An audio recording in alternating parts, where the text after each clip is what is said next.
Ya, terima kasih saudara, Anda masih menyaksikan obrolan pagi dan sesuai yang kami sampaikan tadi, kami akan berbincang dengan narasumber yang sudah hadir bersama kami pagi hari ini ya. Ya, dan narasumbernya saya juga termasuk narasumber sebenarnya. Oh iya, matching soalnya ya. Dan bersama kami di sini sudah hadir Bapak Bambang Wirianto selaku Kabid Pencegahan dan juga Pemberdayaan Masyarakat BNNPDIY dan juga ada Ibu Santi Dwi SKM selaku staf seksi pencegahan dari BNNPDIY juga. Selamat pagi. Selamat pagi. Ibu Santi, Pak Bambang. Selamat pagi. Sehat semua ya? Sehat tanpa narkoba. Sehat tanpa narkoba. Betul. Dan topik kita kali ini, saudara, kami akan membicarakan mengenai pembinaan kapasitas kader penyuluh P4GN di masyarakat. Dan Anda juga bisa bergabung bersama kami ya, Daniel ya. Ya, benar sekali. Dengan menghubungi 0274 44 77 666. Ya, mungkin kita langsung saja mungkin ke Pak Bambang dulu atau ke Ibu Santi ya, mungkin bisa dijelaskan. Kalau tadi kan topik kita itu pembinaan kapasitas kader penyuluh P4GN. Mungkin bisa diinformasikan ke seluruh pemirsa yang ada tentang P4GN. Ini sebenarnya singkatan dari apa nih? Ya, Dari Pak Bambang dulu ya, monggo Bapak. jadi gini, P4GN itu kan pencegahan, pemberantasan, dan peredaran gelap narkotika ya. Oke. Nah, ini kalau kita statement dari Pak Presiden, itu sekarang kan darurat narkoba. Darurat narkoba ya. Jadi begitu parahnya sampai dinyatakan sebagai darurat narkoba kan gitu. Nah, ini bagaimana teknis pelaksanaan di lapangan. Nah, terbentuknya BNN di Jogja, Betul. yang disebut dengan BNNP, itu baru tahun 2011, di mana masyarakat itu sudah merasakan sebelumnya ya, bahwa permasalahan narkoba itu semakin menjadi-jadi. Kita lihat data dari tahun ke tahun semakin meningkat. Semakin meningkat ya? Ya, semakin Itu untuk meningkat. secara keseluruhan atau di Provinsi DIY sendiri? Secara nasional juga, nasional. secara lokal juga di tiap-tiap provinsi ya. Nah, makanya pemerintah menyadari sehingga perlu keterlibatan masyarakat. Nah, makanya dengan undang-undang yang terbaru, Undang-Undang Nomor 35 Tahun 2009 tentang narkotika. Nah, ini sudah mulai melibatkan masyarakat. Peran serta masyarakat ada di situ. Nah, itu ditunjukkan dengan pasal 104 ya, 104 sampai 108 itu bahwa masyarakat punya kesempatan seluas-luasnya dalam kegiatan P4GN kan. Kalau dulu kan pemerintah saja, aparat saja ya. Sehingga waktu itu kan dibentuk Badan Koordinasi ya, Bakin ya, dalam upaya menangani masalah narkotika ini kan. Tapi sekarang sudah masyarakat harus terlibat karena permasalahan ini permasalahan masyarakat. Beliau yang lebih tahu kan ya. Tapi masyarakat Jogja itu kita harapkan memahami ini karena ini permasalahan masyarakat yang harus ditangani oleh masyarakat sendiri. Jadi ini kenapa akhirnya masyarakat pun diajak untuk bisa menanggulangi narkotika ini. Salah satunya dengan adanya kader ini ya Pak ya. Jadi apa nih tugas dari kader penyuluh P4GN ini Pak? Jadi sebelumnya kita berikan suatu gambaran kader itu apa yang dimaksudkan gitu. Kalau kita lihat di kamus bahasa Indonesia ya, kader itu kalau di dalam keperwiraan itu adalah perwiranya dalam ketentaraannya. Jadi ada kopral, ada jenderal, ada perwira. Perwiranya ini kan itu. Tetapi dalam konsep ini bahwa yang disebut kader itu orang yang akan berperan penting dalam suatu organisasi. Nah, sehingga syarat menjadi kader dalam upaya P4GN itu pertama itu harus punya kepedulian terhadap masalah narkoba ini kan itu. Yang pertama itu. Yang kedua harus bisa komunikasi. Komunikasi komunikasi kan macam-macam bentuknya, caranya kan gitu. Tergantung segmen-segmen di masyarakat seperti apa kan gitu. Bisa juga dengan bahasa tubuh ketika yang disosialisasikannya orang-orang yang tidak bisa berbicara gitu ya. Kemudian yang ketiga itu ya memang dia harus bisa memotivasi kan itu. Di samping memotivasi dirinya sendiri juga memotivasi orang lain terhadap hal yang positif. Bagaimana supaya bisa bermanfaat bagi orang lain, bagaimana supaya di dunia itu hidup itu bisa berguna membantu sesama kan. Jadi sekarang ini kan sudah sifatnya ke ego kan. Tapi tidak disadari bahwa teman-teman kita banyak yang punya masalah. Nah itu nanti akan kena pada diri kita sendiri. Nah kita sama-sama melibatkan masyarakat untuk kita jadikan kader, kita jadikan kader yang kepentingannya untuk siapa? Untuk masyarakat itu sendiri kan itu. Bukan untuk BNN, bukan untuk kepolisian, bukan untuk pemerintah, tapi untuk seluruhnya. Jadi dari masyarakat untuk masyarakat. Nah, BNN bentuk kader, yang ini nanti kader itu akan dibina sehingga nanti dibentuk satgas kan itu.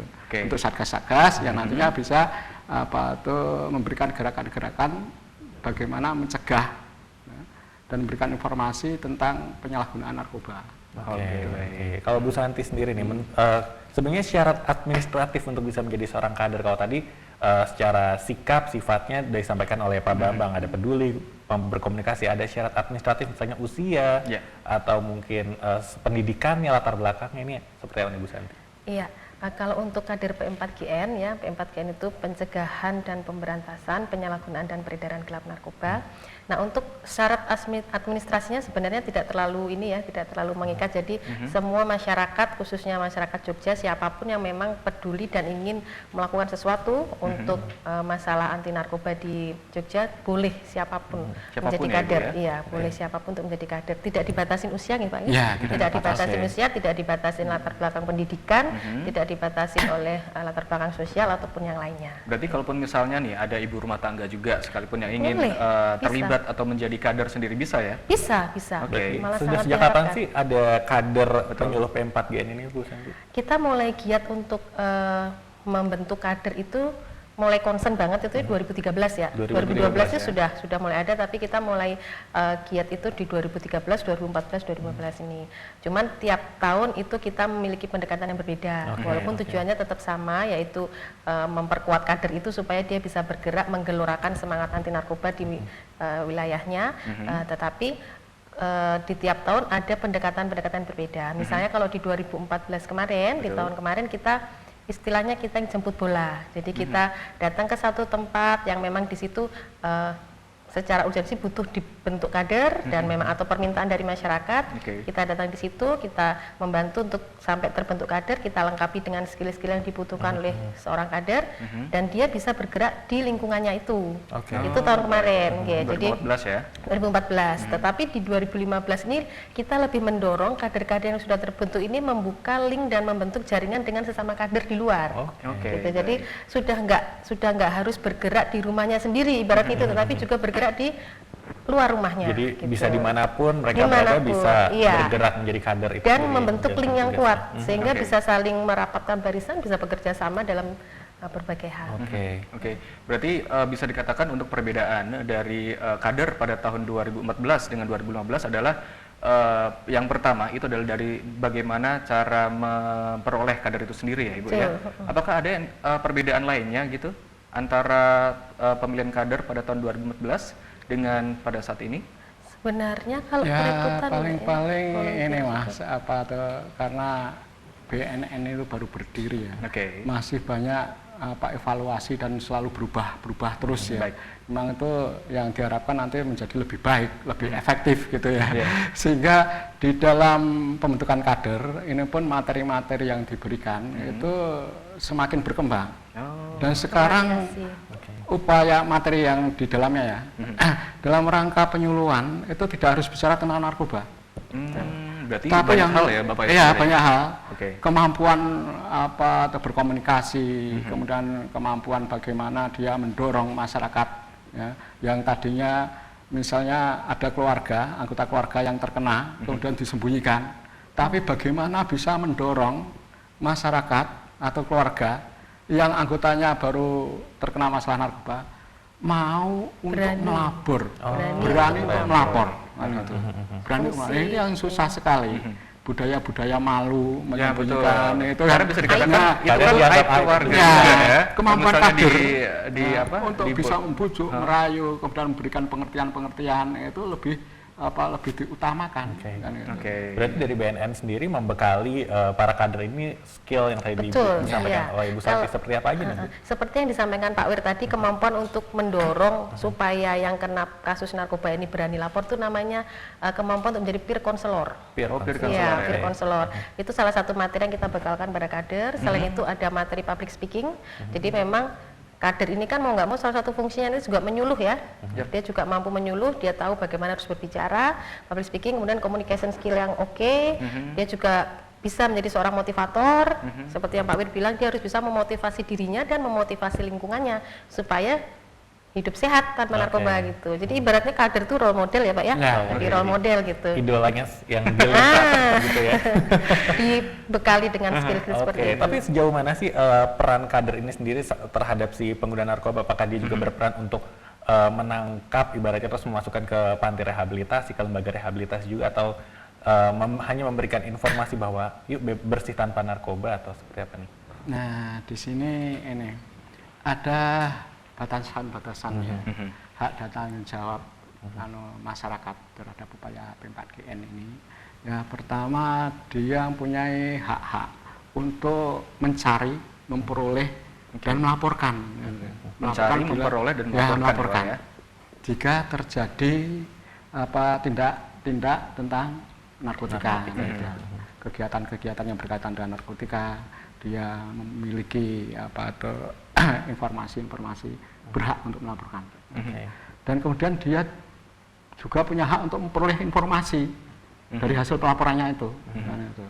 Sampai di mana sih pelaporan saya, sudah ditindaklanjuti belum, atau bahkan larinya ke rehab atau ke penjara atau kemana kan gitu. Nah, itu nah, kita perlu berikan pemahaman terhadap masyarakat semuanya bahwa saksi ya, itu tidak harus pelapornya menjadi saksi kan gitu. Oke. Ya, kita melindungi sang pelapor, melindungi, dapat Identitasnya. pelindungan. Tetap diproteksi Jadi sendiri Jadi gitu ya. jangan sampai ragu, jangan sampai takut ya. Kita lindungi ya pelapor itu. Dan nanti kita punya tim-tim tersendiri untuk bagaimana caranya menangani masalah tersebut. Oke. Oke, kalau di Yogyakarta sendiri sudah ada jumlah kadernya itu ada berapa banyak sih? Mungkin di tahun 2014 kemarin ya. Jumlahnya. Ya, sebenarnya dalam pembentukan kader itu kita kemarin sampai 2015 itu dalam taraf pembentukan kader itu sampai mencapai 424 Wow. 424. kader. di Itu masyarakat. satu provinsi DIY sendiri ya. DIY Ya, saja. itu belum yang belum masyarakat sendiri.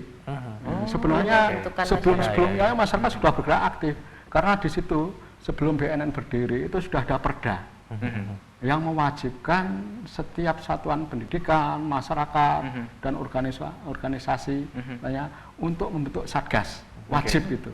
Nah, cuma dalam pelaksanaannya banyak yang atau masyarakat belum Bingung ngerti. ya, Mas, Ya, ya. makanya BNN di sini dengan adanya perda itu mendorong ada peralatan, kemudian didorong bahwa ini kemauan pemerintah daerah sendiri, kemauan masyarakat sendiri untuk bisa membentengi dirinya kan itu. Sehingga di situ kita berikan kesempatan, kita berikan fasilitas untuk adanya pembinaan-pembinaan.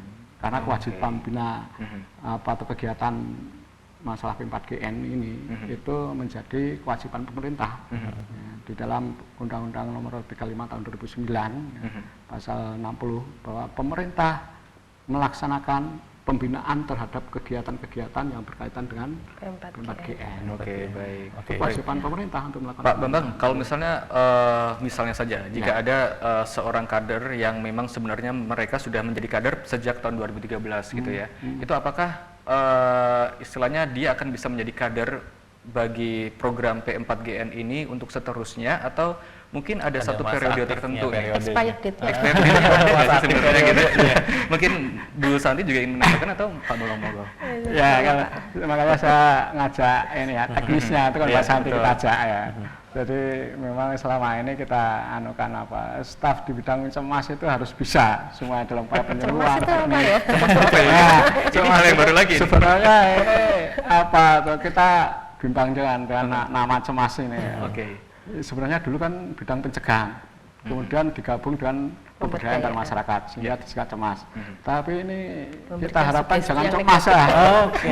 Sehingga membuat petani cemas terus. Baik. Kemarin saya berhasil rapat di Jakarta. Ya. Ya, di sana dapat beberapa pertemuan, kemudian jangan sampai cemas lah namanya. Sampai cemas Nanti ya. ganti apa gitu. Jadi lebih positif ya namanya. Takutnya Ya. tambah cemas nih Bang.